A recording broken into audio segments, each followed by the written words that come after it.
እንደ ዝናብ አምጥቶ እዛ ምንድነው መስቀል አደባባይ ላይ ያንን ሁሉ መኪና ሲያስረክብ ይህ ሁሉ ውዥንብር መንሱር ጀማልን ለማሰር ነው። አርቲስት ሰለሞን ቦጋለ በቁጥጥር ስር ውሏል። በጣም አሳሳቢ ነገር ሰለሞን ቦጋለም በቁጥጥር ስር ዋለ። ሰበር ዜና ሰራዊት ፍቅሬና መንሱር ጀማልን ጨምሮ 6 ሰዎች በፌደራል ፖሊስ ቁጥጥር ስር ዋሉ።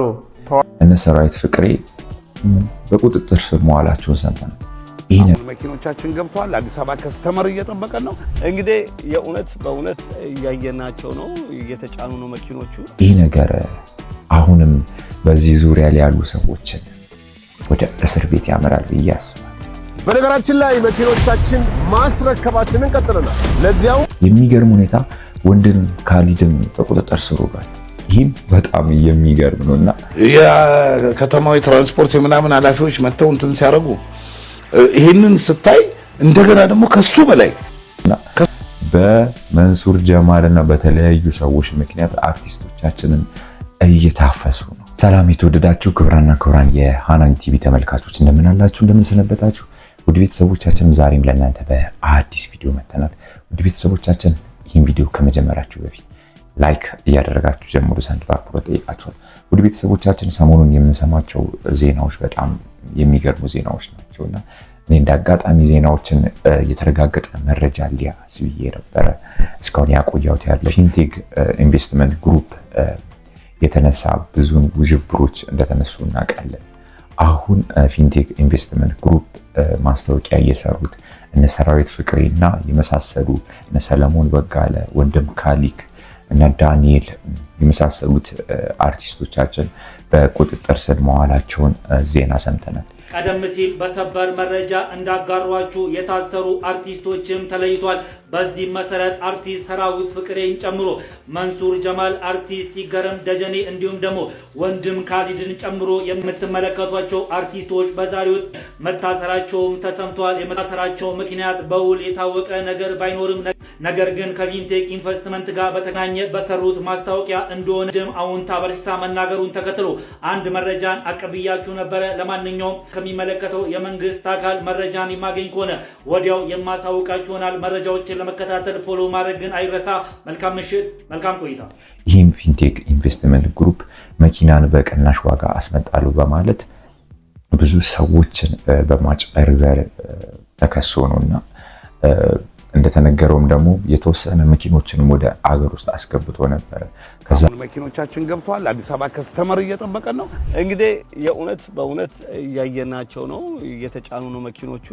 በፊንቴክ የኤሌክትሪክ መኪና ማጭበርበር ወንጀል የተጠረጠሩ ታዋቂ ግለሰቦች በቁጥጥር ስር ውለዋል። በሀገሪቱ ትልቅ መነጋገሪያ በሆነው በብዙ ዜጎች ንብረት ላይ ውድመትን ባደረሰው የፊንቴክ ኢንቨስትመንት የኤሌክትሪክ መኪና ሽያጭ ማጭበርበር ወንጀል የተጠረጠሩ ታዋቂ አርቲስቶችና የማህበራዊ ሚዲያ ተጽዕኖ ፈጣሪዎች በፌዴራል ፖሊስ ቁጥጥር ስር ውለው ምርመራ እየተካሄደባቸው ይገኛል ተብሏል።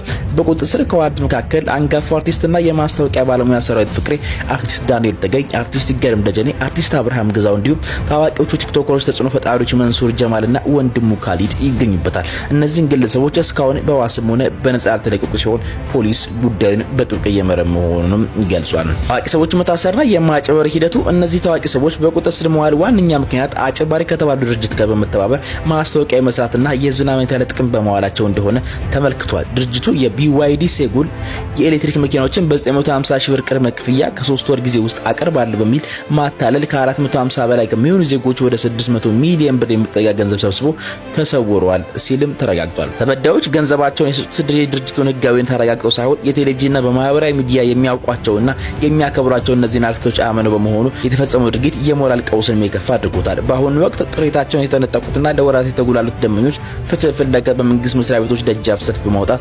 አቤቱታቸውንም እያሰሙ ነው። የአስደንጋጭ ክስተት በማስታወቂያ ዘርፍ ውስጥ ያለውን የህግ ተጠያቂነት፣ ታዋቂ ሰዎችን ማህበራዊ ኃላፊነት በግልጽ ያሳየ ነው። አርቲስቶችና ተጽዕኖ ፈጣሪዎች ማስታወቂያ ሰርተው ክፍያ ከመቀበል ባለፈ የሚያስተዋውቁት ምርት ወይም አገልግሎት ህጋዊ መሆኑን የማረጋገጥ ህብረተሰቡንም ከአደጋ የመጠበቅ የሞራልና የህግ ግዴታ እንዳለባቸውም የአጋጣሚ ትልቅ ትምህርትን ሰጥቷል። የፌዴራል ፖሊስ የሚጀምረው ይህ ምርመራ የህዝቡን የጠፋ ገንዘብ ለማስመለስ የሚደረገውን ጥረት ያገዛል። ወደፊት ማንኛውም ታዋቂ ሰው የህዝቡን እምነትን ለግል ጥቅሙ እንዳይጠቀምም ያስጠነቅቃል። ያስጠነቅቃል። አርቲስቶች በማንኛውም የማስታወቂያ ስራ ላይ ከመሰማራታቸው በፊት ጥብቅ የሆነ ጥንቃቄ እንዲያደርጉ የሚያስገድድ የማንቂያ ደውል ሆኖ ከዛ በኋላ ደግሞ መኪኖችንም እንዳላስገባና ገንዘባቸውንም ሰብስበው እንደሄደ ነው ብዙ መረጃዎች ሲደርሱ የነበሩ።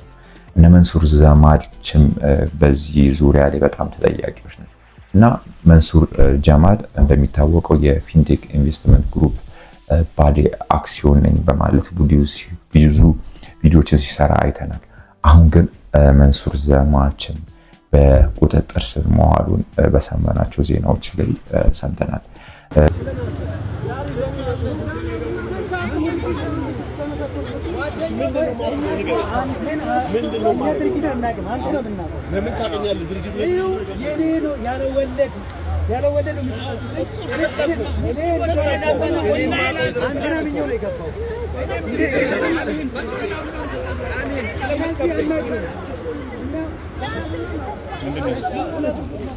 በሚገርም ሁኔታ ብዙ ጊዜ የምንነቀው ብዙ ጊዜ ደግሞ በብዙ ነገሮች የምንተቸው የነበረው የእግረኛው ሚዲያ ብዙ ነገሮችን ተችተነው እናውቃለን። አንዳንድ ጊዜ የሚናገረው ነገሮች እውነት እንደሆኑ በዚህ ቪዲዮ እናያለን። እንደ ዝናብ አምጥቶ እዛ ምንድነው መስቀል አደባባይ ላይ ያንን ሁሉ መኪና ሲያስረክብ ትልልቅ የመንግስት ኦፊሻሎች በሚኒስትር ዴታ ሌቭል ያሉ መጥተው ቁልፍ ሲያስረክቡ የከተማው ትራንስፖርት የምናምን ኃላፊዎች መጥተው እንትን ሲያረጉ ይሄንን ስታይ እንደገና ደግሞ ከሱ በላይ ደግሞ ያቀረበው ኦፈር ደግሞ 3 ሚሊዮን ብርና 2.7 2.8 ሚሊዮን ብር የሚሸጥ መኪና በኢንተረስት ፍሪ እንደዚህ እንዴ! ይሄ እኮ ማንኛውንም ሰው እኮ ለመግዛት ያጓጓል እኮ እንኳን ማስታወቂያ ለመስራት የሚሆን ሲሆን ነው። ሜክሲኮ ላይ ሚሊዮን ብር ቤት ይሸጣለሁ ብሎ እኮ ሰብስቦ የጠፋ ድርጅትም አለ። ያን ጊዜ ግን እንዴት ይሆናል ብለህ አንተ የግራም የቀኝም አእምሮ የሚሰራ ሰው የማይመስል ነገር ሲቀርብና ደግሞ ማን ነው ብሎ መጠየቅ እንዲተሳነህ በነገር ላይ እንዲህ መጠየቅህ ካንተ እንዴት እንዲህ ይሆናል ካንተ አይጠበቅም ማለት ትልቅ አክብሮት ነው። እኔ እንረዳለሁ። ልክ ነህ እኮ ገብቶኛል። ግን ምን አለ መሰለህ እኛ ይሄንን ነገር ስንሰራ ይሄ ኩባንያ አለ በህይወት መኪና እያስረከበ ነው። ሰው ተሰልፎ ገንዘብ እንትን እያለ ነው እና ምልክት ሆኖኝ አለ። ከዛ ዲሊያንስ ሲመጣ ለምንድን ነው ማንሄደው ብለን ተነስተን ሄድን። እንግዲህ የነበሩት አምባሳደሮች ጠቅላላ ተነስተን ሄድን። አየን መኪናው ደግሞ ወዲያው ተጭኖ መጣ። መድረሱን ደግሞ ሞጆ ሄደን ማየት አለብን። ሞጆም ሄደን አየን። ሰራዊት ፍቅሬን እንዳያችሁት ሰራዊት ፍቅሬን ብዙ ነገሮችን አናዞታልና ብዙ ነገሮችን ጠይቆታል። ሰራዊት ፍቅሬን መልስ መስጠቱን በዛ ፖድካስት ላይ አይተናልና እግረኛው ሚዲያ ብዙ ነገሮችንም አንስቶታል እና ሐሙስ ቀንና ሮብ ቀን በሚሰሙ ዜናዎች ላይ አርቲስቶችን በቁጥጥር ስር መዋላቸውና መንሱር ጀማልም በቁጥጥር ስር መዋሉን ሰምተናል። ብዙ አርቲስቶችም በቁጥጥር ስር ዋሉ። ምክንያቱም ብዙ ህዝብም እንዳጭበረበሩና ፍትህ ሚኒስተር ቀርበው የተበደሉ ወገኖቻችን ፍትህ ይሰጠን ገንዘባችንን ይመለስልን በማለት ብዙ ቅሬናቸውን ሰጥቷሉ። ሚዲያ ላይ ብዙ ነገሮች እየተመላለሱ ነበርና ይህም አርቲስቶቻችን መታሰራቸው ብዙ የሚያሳስቡ ነገሮችን ይፈጥራል ብዬ አምናለሁ። የሰራዊት ፍቅሬ ጦስ ለሰይፉ ፋንታሁንና ለማህደር አሰፋም ተርፏቸው ነበረ። ገና ግን ጉዳዩ ይቀጥላል ተብሏል። ዛሬ የተለያዩ አርቲስቶችና ግለሰቦች ከፊንቴክ ጋር በተያያዘ አካውንታቸው መታገዱ በተለያዩ መንገዶች ይዘገቡ ነበር። ትክክለኛው መረጃ ምንድነው? አቀርብላችኋለሁ። ፊንቴክ ኢንቨስትመንት እንግዲህ ከተለያዩ ኢትዮጵያውያን ገንዘብ ወስዶ መኪና ያስመጣላችኋል በሚል ያው የውሃ ሽታ ሆኗል። ትናንትና በዛሃበሻ ዜና እንደዘገብንላችሁ በርካታ ዜጎች ገንዘብ የተወሰደባቸው የመንገድ ትራንስፖርት ደጃፍ ላይ ቆመው አንዳንዶቹ እንባቸውን እያወጡ እያለቀሱ ጭምር በጣራ ፀሐይ መንግስት ባለበት ተዘረፍን በሚል ተማጽኖ እያቀረቡ ይገኛሉ። የፊንቴክ ባለቤቶች ለፍርድ እንዲቀርቡ እንደዚሁም ደግሞ ይሄንን ሲያስተዋውቁ የነበሩ ዝናቸውን ጠቅመው ሲያስተዋውቁ የነበሩ ግለሰቦች ለፍርድ እንዲቀርቡላቸው የተለያዩ ጥያቄዎችን እያቀረቡ እንደሆነ ዘግበንላችሁ ነበር። ይሄን በዘገብን በማግስቱ ዛሬ በተለያዩ መንገዶች እንደተዘገበው የተለያዩ አርቲስቶችና ግለሰቦች ያላቸውን ዝና በመጠቀም ከፊንቴክ ተባባሪ በመሆን የፊንቴክን የሐሰተኛ ማስታወቂያ በማስተዋወቃቸው የተነሳ በእነሱ ተጭበርብረናል በሚል ክስ ተመስቶባቸው በፍትሐ ብሔር እየታየ ይገኛልና የእነሱ አካውንት ንብረት መታገዱ መዘገቡ ይታወቃል።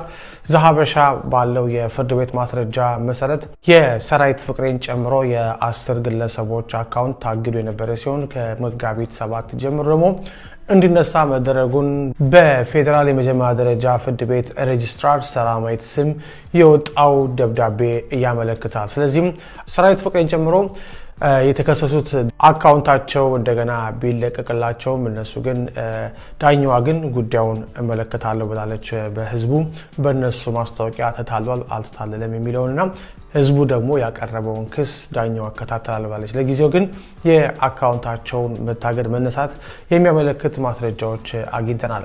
በፌዴራል የመጀመሪያ ደረጃ የፍትሐ ብሔር ክስ የቀረበባቸውና ንብረታቸው ታግዶባቸው መጋቢት 7 የተለቀቀላቸው አንደኛ ፊንቴክ ኢንቨስትመንት ግሩፕ፣ ሁለተኛ አቶ ዳንኤል ዮሐንስ ኢየሱስ፣ ሶስተኛ አቶ ግርማይ ገብረ ሚካኤል ይደጎም፣ አራተኛ አቶ አስግድ እያሱ ለብሶ፣ አምስተኛ ሰራዊት መልቲሚዲያ፣ ስድስተኛ አቶ ሰራዊት ፍቅሬ ዋህርካ፣ ሰባተኛ አብርሃም ግዛው ኢንተርቴይንመንት፣ እንደዚሁም ስምንተኛ አብርሃም ግዛው ራሱ፣ ዘጠነኛ አባይ ቲቪ፣ 10ኛ ናሁ ቲቪ፣ 11ኛ ሪፖርተር ጋዜጣ፣ 12ኛ ይገረም ደጀኔ አስቴር፣ 13ኛ ዳንኤል ተገኝ፣ 14ኛ ሰለሞን ቦጋለ፣ 15ኛ ካሊድ ናስር፣ 16ኛ ቲክቶከሩ መንሱር ጀማል ናቸው።